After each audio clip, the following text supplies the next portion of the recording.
মধ্যপ্রাচ্যের ভূ রাজনীতিতে উত্তেজনা এখন তুঙ্গে। যুক্তরাষ্ট্র ও ইসরায়েলি হামলার প্রতিশোধ নিতে সরাসরি প্রতিবেশী দেশগুলোর উপর চড়াও হয়েছে তেহরান। বিশেষ করে যেসব দেশে মার্কিন সামরিক ঘাঁটি রয়েছে সেগুলোকে লক্ষ্য করে একের পর এক ড্রোন ও ক্ষেপণাস্ত্র হামলা চালাচ্ছে ইরান।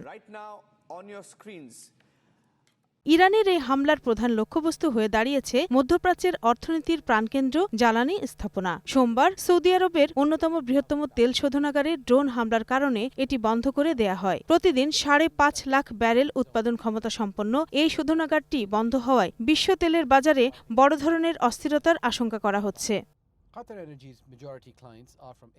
তেলের পাশাপাশি আঘাত এসেছে প্রাকৃতিক গ্যাসের বাজারেও। বিশ্বের দ্বিতীয় বৃহত্তম এলএনজি রপ্তানিকারক দেশ কাতারেও হামলা চালিয়েছে ইরান। কাতার এনার্জির একটি স্থাপনায় দুটি ইরানি ড্রোন আঘাত হানার পর এলএনজি উৎপাদন স্থগিত করেছে দেশটি। বিশ্বের মোট এলএনজি সরবরাহের ২০% আসে কাতার থেকে, যার ওপর এশিয়া ও ইউরোপের বাজার ব্যাপকভাবে নির্ভরশীল।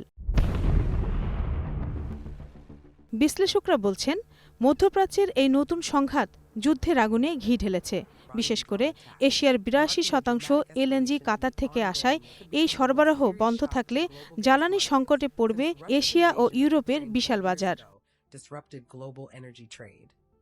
পরিস্থিতি আরও জটিল করে তুলেছে ইরানের বিপ্লবী গার্ড বাহিনীর একটি ঘোষণা। বিশ্বের মোট জ্বালানি সরবরাহের প্রায় ১/৫ পার হয় যে হরমুজ প্রণালী দিয়ে তা অনির্দিষ্টকালের জন্য বন্ধ করে দেওয়ার ঘোষণা দিয়েছে তেহরান। ফলে বিশ্বজুড়ে জ্বালানি সরবরাহ ব্যবস্থা পুরোপুরি ভেঙে পড়ার ঝুঁকিতে রয়েছে।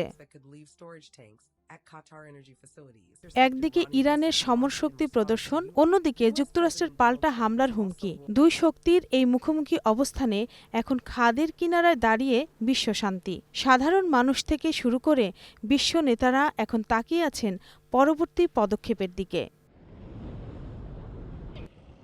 রত্না সামান, গ্রিন নিউজ ডেস্ক।